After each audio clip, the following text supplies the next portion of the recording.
Okay. Good afternoon. Hi, Rochelle. Good afternoon. How are you? I'm doing great. Just enjoying the Saturday. So, Absolutely. May I ask you to please tell us your name, yes, my name is Donovan Stone. and will you share a little bit about yourself, your career, your education, anything you feel comfortable sharing? Yeah, so I am currently a judicial law clerk in Birmingham, Alabama for a federal judge. Before that, I was at Duke Law School, just graduated last May. I'm from Shreveport, Louisiana. I had spent my entire life in Shreveport until I went to law school at Duke. So that includes undergrad. I went to college at a liberal arts college in Shreveport with about 500 students. And I think that summarizes it pretty well. Yeah, absolutely. Why did you pick that college? You like the You size know, of it, or?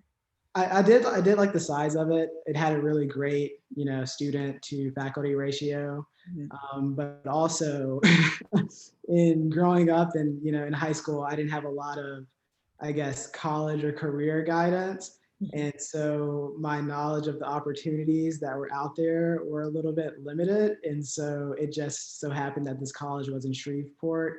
And it really never even occurred to me to leave Shreveport because no one told me I could. And so I kind of fell into it, but I'm happy with how it worked out. Why do you think that happens? Why do you think high schools do not have a lot of um, counselors to help guide students about what their options are and to help them understand the financial aid process and all that? Why do you think that is? You know, I really, this is something I think about a lot because my high school was one of the best high schools in the state and certainly the best high school in my area of Louisiana and in the city. And it is crazy to me that at that high school, I was allowed to slip through the cracks and that no one, pulled me to the side and told me what I could possibly achieve. Mhm. And so I was relying on my parents. My father never went to college. My mom did go to college, but she also went to school in state. I was studying for the ACT and doing all that stuff by myself while working because I worked in high school, since I was 16. Mhm. And so it was a lot to manage. And so I really wish I did have someone looking out for me and, giving me that guidance. And I'll never forget, we had this ceremony for graduating seniors where they announced who all was going to what colleges and how much scholarships they had received and what schools gave them offers. And when they announced all of the offers and scholarships that I had received, the person who was supposed to be my career counselor, her jaw just dropped because she had no idea that I was doing all this stuff. Mhm. In my mind, this is the person that should have been, Right. really, going to bat for me. And I just never really, I never had that. So it was unfortunate, but, you know.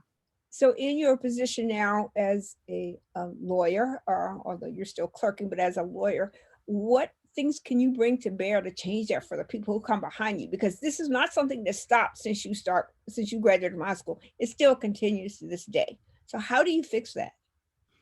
I think personally for me, it means just being visible and just, talking to people from circumstances similar to mine and letting them know that, these things are attainable. And so I think in my own personal life, there have been instances where I have had the right mentor at the right moment to tell me that even if I don't see something in myself, there is something there and that there are opportunities that I don't even know are out there that I can achieve. I just have to look at them and set my sights on them. And so I think, a lot of times people who have, for example, lived in Shreveport their entire lives, they need someone to say, like, you can go out and achieve if you want to do that. And so, as far as my role, I think it will be important for me to just tell people that there is a world out there and that, you can attain. So, Yeah, you have a platform, so you certainly should use it now. Being a lawyer gives you a very visible platform that you can really make inroads to bring about change. I think it's very important that there are people who speak up, because, a lot of students, and I don't even think ethnicity is a point here, but a lot of students miss on the opportunities that are available to them because counselor is overworked, they've got so many things on their plate, they're juggling all these balls, and so when my son was in high school, I think his counselor had something like 70 students. How do you do that? I mean, you must start in the freshman year or something to start bringing all the things in for them, because there's no way you can do it in their senior year. And a lot of counselors do start in the senior year, which is almost too late then. And, it's, thinking about my experience in high school, it was odd because most of the people at my high school were students who had parents who were well resourced, and, they could figure it out on themselves on their own. And so it makes it even a little bit more frustrating that no one looked out for me when those other students clearly could figure it out. And so I don't know if they were getting the help when I wasn't getting the help, but I we can relitigate that all we want, but it's in the past now. But I don't necessarily agree with you. I mean, like, it's not like the problem has been fixed. So Donovan slipped through the cracks, but everybody else has made, everybody's had the correct counseling and the correct resources brought to bear so they can know what their choices are. But Mhm. I think that there is an economic piece to this. There's a ethnicity piece to this. There are all kinds of concerns here. And, I don't think that, well, okay, that happened to me and I'm on the other side. I think you have a responsibility to tell people what's out there, and either you use your social media or whatever you use to kind of talk about that. My daughter introduced me to something called Clubhouse. I had never heard of this thing, but I guess it's some kind of group where people can start these rooms and talk about whatever they want to talk about. It was really interesting because I was just so surprised how little of the current, I mean, like I said, there's a lot of Black Lives Matter, there's Bitcoin and all these other things, but where is the stuff about what people are experiencing right today? Like, people who are being shot by law enforcement, the thing on the attack on the Capitol, where are these rooms to talk about these things? And, I think this is a point where, maybe this is your turn to stand up and talk about that. Maybe you find a platform somewhere and you bring these issues up, because I think education, even post-secondary education, really doesn't understand what their roles are in seeing students through. I mean, even when you graduate from law school, you've got a career center, and the career center is obligated to do things, but do they follow up with the students a year later? Because they're certainly going to send you an email and ask them to send them some money. So where is the conversation that keeps going to find out how the student is doing post-graduation? Right. No, and I agree. And I, can't contest that education is incredibly important. My mom is an educator. She is a third grade teacher. She has been for 20 years. And to the point about these, counselors and teachers being overwhelmed, I've seen my mom struggle for 20 years teaching 30 students at a time in an underfunded, underperforming school. And when I was in college, she had a stroke from the stress of the teaching. Um, and so I totally understand. Like it's hard, and that's why I don't necessarily want to put the blame on individuals, because they're thrown into a tough position oftentimes. But I do agree that as far as institutions, there is a lot of work to be done. So. Yeah. And I'm still nominating you to do it. I think, you get the opportunities you get for a reason, right? So, just think about how many students didn't make it to a law school, or didn't make it to Duke, or didn't make it to wherever they are. And why did you make it? Because I think that there is more to be done. I think there's more to be said. So it's very interesting. And I don't mean to chime on that, so I'll let that go. But I will tell you, my husband's a third grade teacher too. He's been teaching for 25 years. And believe me, I know the struggle. Yeah. It's real. So I absolutely know. So after you graduated from your college, you were accepted into Duke Law. Is that that's the place you applied and that's the place you want to go? Or is that another one of those kind of happenstance things? Duke, I knew I wanted to stay in the South for the most part. So I had some offers for some schools further north. But I felt comfortable going to Duke, and it just seemed to make sense for me. And they gave me, what I thought was a generous scholarship package. So it just kind of all worked out. Excellent. Well, that's very, very good. And I'm glad to hear that. So what does the future hold for you? Where do you see yourself 10 years from now? I mean, if you can look that far out, what is it that you want to accomplish and think that is important for you to do in your career? Yeah, as far as the specifics of things, I'm still sorting things out and still figuring out where I want to be. But as far as who I want to be, I think that's very clear. I think I know for a fact that I want to be someone that others can look to, not just for leadership, but for guidance and for I guess, strength. I said earlier that, I think that there have been times in my life where the right mentor was there at the right time to give me the right advice.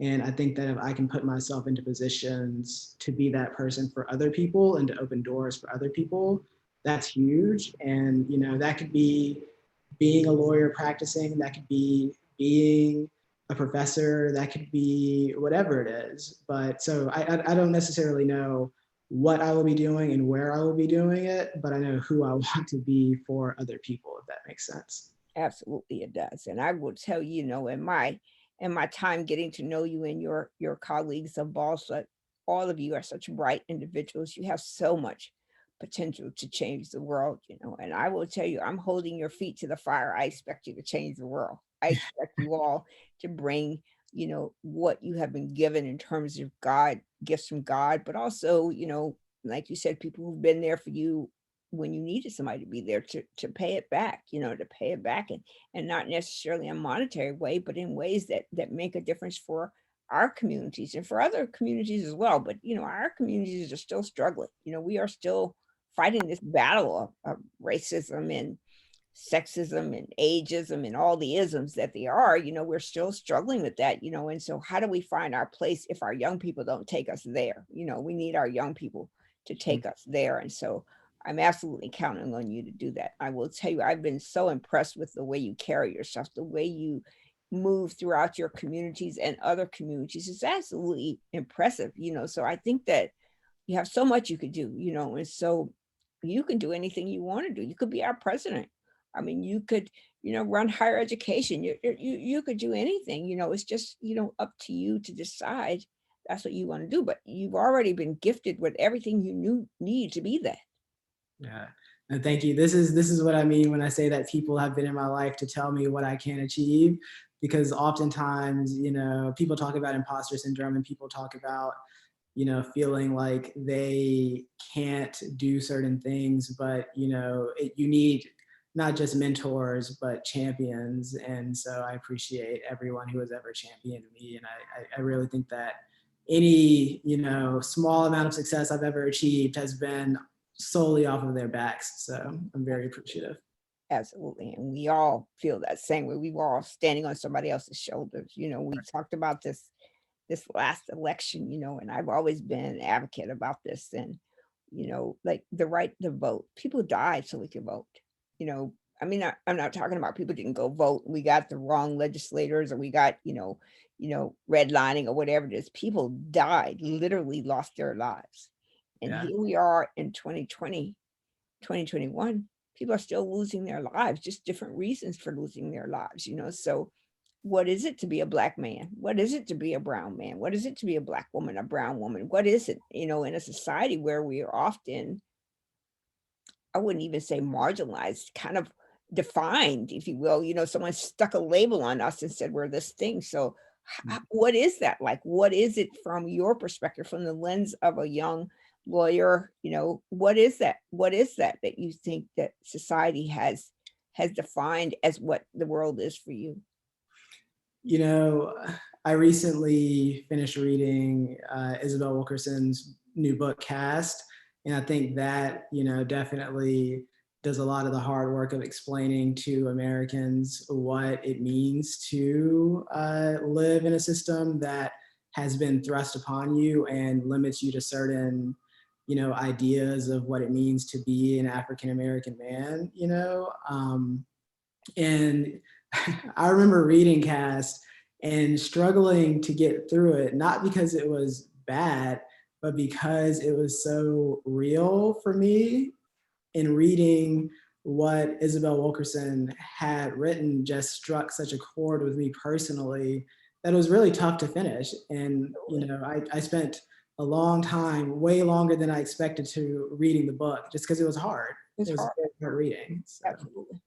And Yeah. and I think the story is still hard. I don't think we've made any great leaps and bounds from the origination of what we know as structural and systematic racism and throughout the world. I mean, it started somewhere and it's grown and grown and grown that we had an insurrection in Washington, D.C. by people who were feeling like they had a right to do that. And so we had these terms like elitism and white privilege and white fragility and all these other things. But in simple terms, we're still a society struggling with who we are as a people, with age and race and education and economics. All of these things are still daily struggles for us. And we haven't mastered this, even though we've been at this for a minute. We still haven't mastered it. And you go abroad and you see countries that haven't mastered it. It's got a different name, Mhm. caste and, different things. I did a chat with a woman from, she's in Dubai now. She has her own company. And it was really, we had a wonderful chat listening to her describe her background and all that stuff. And when she got to the end of her chat, she started talking about um, the resistance to having female children, right? So, they don't want to have daughters, they're things that they do to, reward a person who has a son and punish someone who has a daughter. And she wasn't talking about something that was 100 years ago. She wasn't talking about something that was, even 50 years ago. She's talking about right now. Mhm. So how could we be in this place, where we're still struggling with acceptance of who we are? Right. And it is tough. And to think about the international perspective is really interesting. I remember as an undergraduate, I spent, a summer in Australia. And that was one of the most, I think, eye-opening experiences of my undergraduate career because going to Australia, I remember feeling distinctly American, not African American. And Mhm. it's really, you juxtapose that experience where they have their own individuals who are castigated and live within their caste system and seeing how those individuals are treated. And then coming back stateside and, no longer just being American, but having to have that hyphen for African American and realizing what is associated with that really, I think was a defining moment of my, younger self. Yeah. I'm sure when you were in high school or somewhere, you did a little bit of reading on American history and you look at the African American soldier, Civil War, American War, wherever we were. I mean, and then you get the people who go to Vietnam and go fight wars abroad for us, and they come back to America and they're second class citizens. And when you think about that in the larger framework of where we are, especially with this ongoing discussion about diversity, here we are in 2021 and organizations are having these intense diversity discussions and all of these things that they're doing, movements and creating boards and discussions and discussions and discussions ad nauseum, right? But where's the actions? Where are the things that bring about change? And if we, being this little tiny country that we are compared to China and some other countries, India, if we haven't figured this out, well, we have a lot less people to deal with. We have a lot less political uh, mechanisms that are pulling at us. When is the rest of the world going to figure it out? Because in some parts of the world, your last name or the village you grew up in or whatever it is, it produces a stain, right? So there is this book. There's two books. One is Why Are All the Black Kids Sitting Together in the Cafeteria? And then the other one is, and I always get this wrong, but What Color is Your Grandmother? And this is literally, it's a Hispanic book. I mean, a Latin American. So it's about the texture of your skin. So to get lighter, married to get lighter. So you don't, you may start down here in the color spectrum, but your idea is to get as white or as close to light as you possibly can. And that's, you know, structures that are still at play in America, and that's an unfortunate thing. We just have different terms, but exist everywhere. But if we can't figure it out with the smaller population, I can't imagine how China and India figure it out, because it's a Right. big problem. It's a big thing, and Right. and that's hard. And I wonder if it's something that really can be fixed because I think that you know, and maybe it's sad to say, but I think people will always find a way to distinguish themselves from each other, because if you look at maybe not, you know, a country like India, but certain other countries are a lot more homogenous than the United States is. And even those countries which nominally don't have maybe as much racial diversity find ways to, you know, impose their own systems of caste, you know, putting people in caste and boxes. And so it almost feels like it's some intractable part of human life. And so how do you get rid of it? And maybe it is just a matter of, you know, imposing institutions that force people to move away from those almost inherently human, you know, desires to categorize people, because we like to make things as simple as possible. And so it is tough, and I think it really does underscore just how much work it is, because it's a daunting issue for sure. Absolutely. But we have to hope. We have to believe that this can be undone Mhm. because, segmentation is one of those things that for years, we've got to, so you could start simply male and female, right? And then you expand out to all the different kinds of males and females, right? So, whatever it is you claim to be.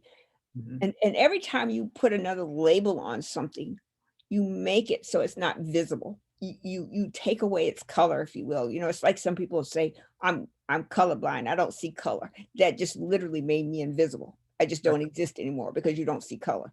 So when you get to segmentation, like what color of your eyes or what type of hair you have, the thickness of your lips, hips, whatever it is, all of these things that we segment people by becomes a way to make them smaller and smaller and smaller till they're almost invisible. And so the undoing of what we understand, or I shouldn't say even say under, but what we label as systematic and social and structural racism means that we have to strip away all of those things from us and be a human being, Mm. right? So, and I don't know that we know how, but we have to hope that we can, because we do this even in microcosms of our society, like in white society, right? So if you have blue eyes and blonde hair, you better. If you have brown eye, better than people that have brown eyes and brown. How do you get there? The person is still you, I mean, still a part of your community. So you're going to segment them off because they don't have the right color hairs and color. And from what I remember, science class has been a long time, but those are recessive genes. That's not the positive part of you. The brown and the blue is, but I guess it's just that we have to have found some way to stop labeling people by terms and things like that, because what happens when we're so small that everybody's invisible? What happens then? Right. And I think you really just hit a point, which is that everyone loses in that current system. You know, everyone has something that, you know, forces them to feel small, as you said. And so I think that it's important for everyone to realize that when you, I guess, kind of dig away, maybe, you know, I'm not even sure I have the right verbiage for it, but once you uncover that truth, everyone benefits. So it's something that everyone should be able to buy into. Yep. That's why I said we have to have hope that the answer exists somewhere. But the question is, you go back to the beginning of it. Why did it exist anyway? Why did we need this? Why did we need, separation and labeling and, putting people in a cat? Why do we need this? What does this do for us? So, if you just take it from an economic standpoint, the 1% of the 1%, whatever that means. But like, it's great to be in that class to have all that money. But then what? Then what? Then the people that are the 99%, they don't matter. They're not important. So you kind of, question, what is the logic of this? Why do we do this? What is it that we gain by that? So you raise one group up and push another group down. From what we learned in our mathematics and science class, balance is better than having one thing higher and another low and another lower. Because I mean, even the thing is a seesaw, right? So the person is up at the top. After a while, they're going to get tired. I'm tired of sitting up there dangling. So they push, and so it's about balance. And how do we get balance in a society that is so structurally used to separatism and other kinds of forms of labeling, that we are at this place where every part of you is in jeopardy. Right. I think that, you know, it really is unfortunate that we have created systems where people feel that their self-esteem is wound up on being superior to other individuals. And I think that's really at the heart of it. Everyone wants to feel better about themselves. I think that is a inherently human, thing. And like that's not something that can necessarily be criticized, because I think it's inherent to want to feel good and like to want to appreciate yourself. I think the problem comes when you have to appreciate yourself at the expense of others.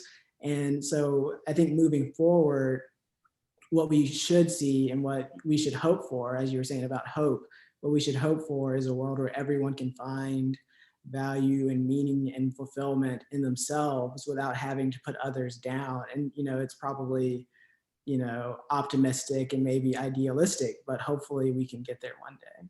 So, Yeah, I think that that's one of the reasons why I'm holding your feet to the fire, because I think it's going to take your generation and the generations that come behind you to bring this to full bear. Because I think I can say this comfortably. I'm tired.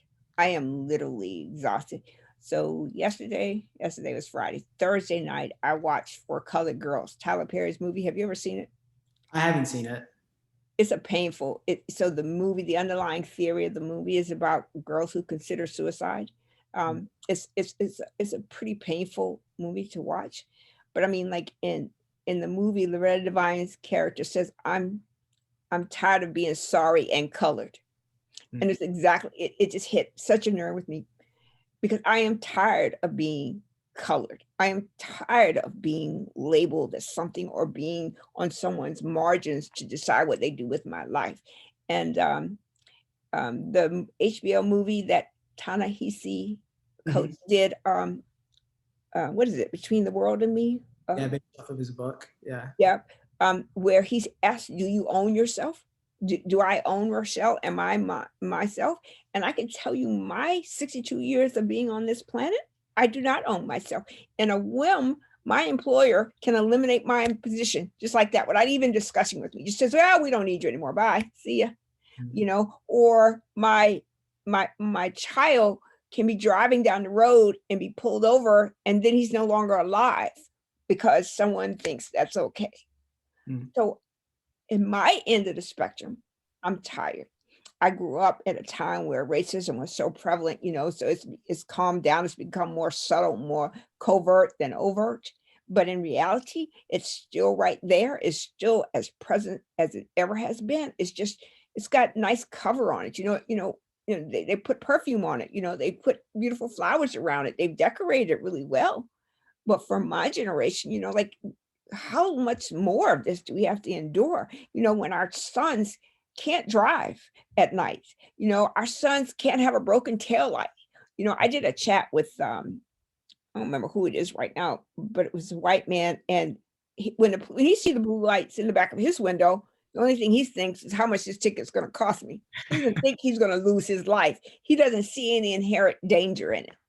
Mhm. Whereas for my community, when our children are out on the road, we have this talk with our children about, 10 and 2, about keeping your hands where they can see them at all times, about being polite, but that's not the experience of our colleagues. They have a different experience. So I'm still holding your feet to the fire, Donovan.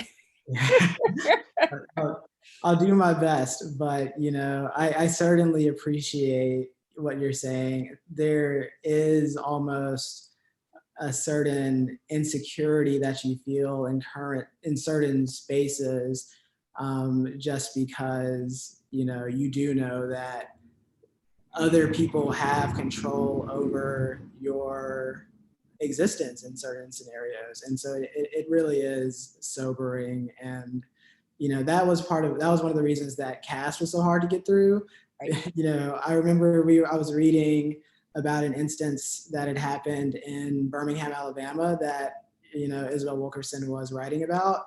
And I had just moved to Birmingham, and I couldn't say that I felt comfortable here yet, although I do now. And it just really made me think twice about everything that I did. And I was really overcome with emotion at a certain point, because I had made it through the summer without really really, really being overcome with emotion. And then I read Cass, and it just all came out in one, just one flurry. And so it was, it's a lot. It's a lot of baggage to carry, I Yeah. guess. And we carry it with us everywhere. I mean, you said you're comfortable now, but that's in that moment, because it could be turned upside down in a minute's notice. What the man who went to sleep in the drive-through restaurant, I mean, like, I mean, I don't know. Maybe he worked a long day or something. I don't know. I don't remember the entire storyline, but to lose his life because he's in his car at a drive-through restaurant, or the two young students at Morehouse and Spelman, to be tased and and just that quick, it could go from good to bad. So, I think what was interesting about the movie is like, when do I ever feel safe? I feel safe in my home. So Breonna Taylor was in her own home. The man where the police lady gone in his house and shot him in his house, in my own home, in my own home, in my Yeah. space, where am I safe? That I have something. So economically, and I would just throw this out there for you economically. So you are a well-educated Black lawyer. How do you know what your well-educated white lawyer counterpart is making? So there's so many things you don't control, and you may not even ever know, how does this thing work? So it's kind of one of those delicate balances of, am I myself? Do I belong to me? What about me do I own? So yes, I can put clothes on me, I can brush my teeth, I can do all these things, but how far can I get off that leash? How far is my leash? Can I, it, before someone yanks me back or harms me? So, I just really think it's incumbent upon us to stop talking about diversity and really think about making human beings human and not putting them in these things where we're constantly having to defend ourselves or feel fearful for our lives. Just think about when you are a parent or a husband or whatever it is that you may be, and your thoughts are not for yourself anymore, your own well-being. Of course you have them for your parents, but I mean, like, you are primarily responsible for you now. You are taking care of you. But when you extend that beyond you, so you have a husband, you have a son, you have a daughter, and everything in your mind doesn't resonate on, are they going to be a productive citizen? Are they going to be able to, accomplish their dreams? But are they going to be alive? Are they going to be able to get through the door to their dreams? Or, do I have to worry about this? So, you know, that's why I said I am tired, because I am always in fear for that, wherever I am, if they shoot, kill me, okay, I'm good. Don't hurt my children, don't hurt my husband, because these people have lives that they need to live, I mean, like, so why are their lives so valueless? Mm. No, I mean, there's a lot to unpack there, I think. Yes, there is. Um, That's why I just summed it up. I'm tired. yeah, yeah, and you're right. It's exhausting to unpack all of it, and it's really unfortunate that we have to.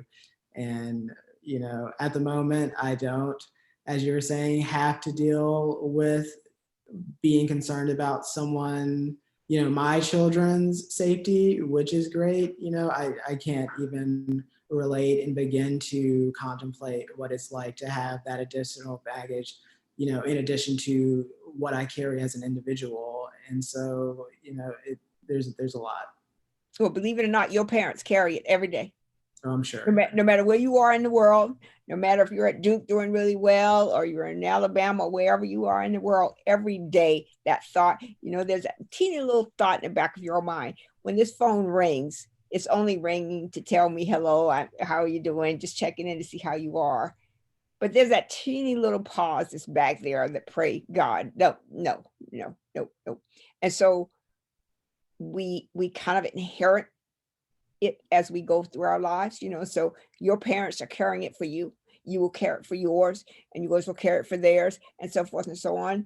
But I'm hoping that there's a place where we stop having to carry it, because the call is only a call hi mom, how are you doing today? Are you having a good day? Or mom's calling to tell you, it's your father's birthday. Don't forget to send him a present or something, that kind of call, not anything other than that kind of call. Or, that, you've struggled all this way to get to where you are in your career, and financially you're not as far ahead as you think you should be, or not as far behind. I don't know what the balance there is, but I mean, like, all of these things that you worry about as a parent for your children. And I just recently, retweeted Martin Luther King's thing. I will be happy one day when my children can be judged for the content of their character, not the color of their skin, and we're still marking people by physical attributes. Mm. Yeah, and that's something, maybe that's a conversation for me to have with my parents, and really see how they feel. I've never really had the opportunity to really interrogate that, but I don't doubt that they experience a lot of emotional concern for me. So We put it in a little box in the back of our head. We don't carry it every day. So when you see it, when you come home, we're happy to see you, hug you, overfeed you, do all of those things. That's just the joy of you being someone's child. But there's that part of you that has that. When President Obama became the president and he hired the guy for the um, attorney general, I remember when he gave his talk about having that conversation with his son, sons. We had the same conversation with our children. We had these same things. So our son drives, almost an hour from home. When he was going to school in person, we were, make sure you set your cruise control, only go, just under 5 miles of an hour, make sure everything on your car is working. So we get out there and inspect it before he left to go to school, and so, that kind of thought that, you can't wear it every day because it would destroy you if you wore it every day. But there's that just teeny little bit of thing in the back of your head that's always there. So when you talk to your parents, I think that you should know they're not going to be over, yep, we worry about you every single day, every hour. No, because you can't do that to your child or yourself. That's just too much. But there's that piece of you that is always there because you never stop being a parent. I don't care how old your child is, you're still that person's parent, and you're going to be that until you're no longer their parent, so that's just natural.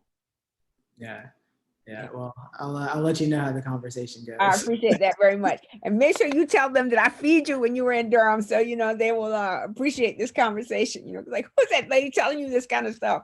Yeah. Yeah. Oh, they know about you. We've talked about this before, but being in Durham, and as I said, that was the first time that I had ever really moved away from Shreveport. And so when I was spending breaks, or even just a weekend, when you would invite all the members of Balsa, and not just Balsa, but your workers in the library, whomever it was, there was, I think, a sense of community that you were able to develop. And, it's something that I sorely miss. And so it's really refreshing to have this conversation with you now, because, it means a lot for someone to open up their home and, share a home cooked meal with a bunch of, starving law students. So it really does mean a lot. So. Yeah. I will tell you, I am attached to each one of you in different ways, but I am attached to you. And I always tell you this, and I tell all of them, like I tell you when we first started chatting before we turned the recording on, like, I keep up with you all. I keep up with where you are, what you're doing, how can I help? What is it that I can do? Because, I cannot even tell you how I feel when I came to Duke. I mean, I was just in shock, to see, what we were, in terms of the number of students who didn't go home because they couldn't afford to go home, or the students who hadn't who didn't have a home cooked meal that whole year or that whole semester. It just meant something to me to do that. But I think that that's a part of our larger conversation. Like, you have to see others and take care of others as opposed to just focusing on yourself, because, there was no incentive for me to do that. There was nothing that came to me of doing it, but it felt so good to do it, that, and, to see you all blossom into the beautiful flowers that you are, to see you all go out there and lay the foundations for the generation behind you is such an amazing thing. And to know that I have been a part of that it Yeah. warms me to my soul. It just makes me feel so good, and I'm so proud of you. I'm so proud of what you've been able to do. And I'm proud of how you see the world, because I think it's very important to bring that view of the world from different points of view. And not necessarily about diverse, but just, you grew up in Louisiana. I mean, just think about that, and your view of the world from Louisiana and somebody else's view of the world from Manhattan. I mean, like New York, it's just two different worlds. So to bring those things together is what makes us grow and become more valuable to our society, is to bring our differences to the conversation. Yeah.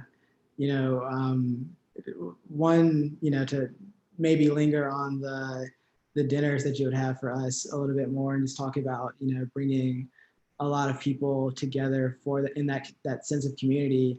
I remember, I think it was for Christmas one, or maybe it was either Christmas or Thanksgiving, but I remember you had, this huge group of people come over, and either right before or right after we ate, we all held hands and expressed something that we were thankful for in the world. And I personally remember being very moved, because it was an unexpected moment of warmth and I think joy to hear everyone just, share in a moment of community and thankfulness. And I think we need more of that. So. I do too, but that's why my expectation is I hope to see you guys do that. I've often been asked by your colleagues, what did I want, and so I just want you to pay it forward. Just give it to someone else, and I tell my own children the same thing. You don't owe me anything. If I fall completely apart, if I, disabled or something, you don't owe me anything. Just do this for my grandchildren. Do this for the world.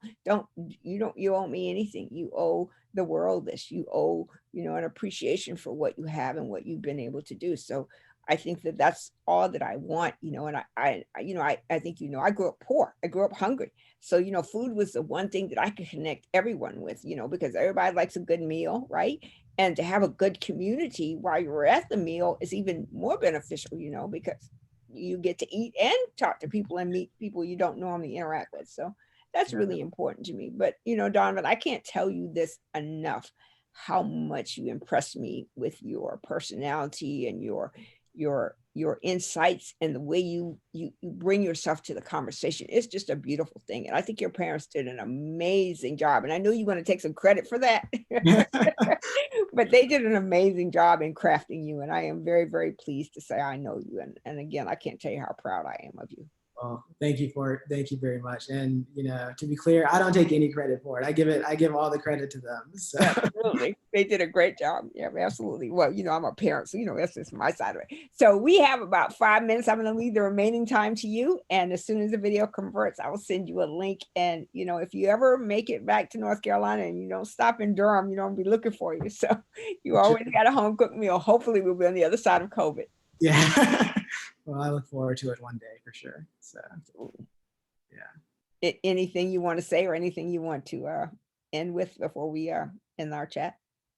I don't know. I don't necessarily know. I think just having this conversation is refreshing, and I don't necessarily get to have these conversations as much as I would like to, especially given the current environment that we're in.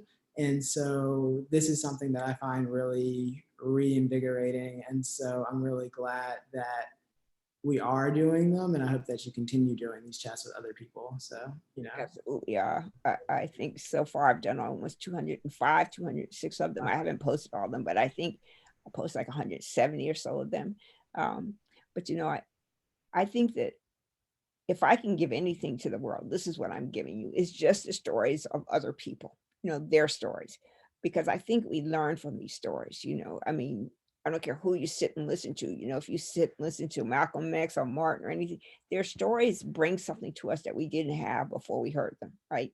So the Donovan Stone story will bring something to people who didn't have it before they heard it. So I think it's important that these stories out there, someone said that they are great artifacts. I don't know what they are, but I feel driven to do them and I feel passionate about it. And I think that, I always tell people, if you've got a story to tell, come tell me. I will put you on the mic. You tell anybody anything you want to, because I think the stories matter. If you don't get these stories out there, I mean, simply as simple as slavery. If those stories hadn't been shown, if we didn't know that happened, if we hadn't seen the people hanging from the trees in our history books or the lashes on their back or civil rights movement, if we hadn't seen those things, we wouldn't know. So these stories are people's voices in a way that you get to hear it, so I'm hoping that one day, these will matter to people and people will take from them the stories to do something different, to change our world and to bring unity and humanity to our world, and not labeling in terms that don't fit us. I think whoever said that these are great artifacts, I never would have been eloquent enough to come up with that phrasing, but I think that really, encapsulates what these chats are, because, it's awesome to see you using the technology that we have now to create a platform, because, in the past, even just 10 years ago, there's no way that all of these conversations would have been able to be recorded. And so I think that there is a lot of value in, saving these for the future. And, there will be people who will be able to look at them 30 years from now. I will be able to look at this one 30 years from now and see myself as a 26-year-old man and think, man, he was crazy. I don't know why Rochelle let him have this conversation and get the platform. So Absolutely not, Donovan. Absolutely not. I mean, and you can come back and talk to me anytime you want to. I've already, Bryant and Jabril and all of them said they're ready for their second chat. I'm like, whenever you want to, just send it to me, a time and we'll figure it out. But, I just hope you heard what I said about you. I hope you heard what I said, because I think it's important that you know that there's a whole bunch of people in the world cheering for you. There's a whole bunch of people that are on your side, on your team, and you can absolutely count me as one of those people, no matter whether we no longer have our Duke affiliation or whatever it is, I will always be here. You will always know that I am right here, and nothing, I don't change my phone number. I don't change my email. So I'm always in the same place that I always am in case anybody needs me. Yeah. Well, I appreciate that a lot. It's great to know that, as I said earlier, that, we have champions. So I really appreciate it. Absolutely. So please tell your parents I said hello and stay safe and stay in touch with me. Let me know how you're doing. And remember what I said earlier about, where you're going. If you need help, please reach out and I'll do all I can. Sounds great. Yeah. Absolutely. Thank you so much, Donovan. I'll send you a link as soon as this converts, and I hope to see you soon. Sounds great. Thank you so Thank you. much. Bye.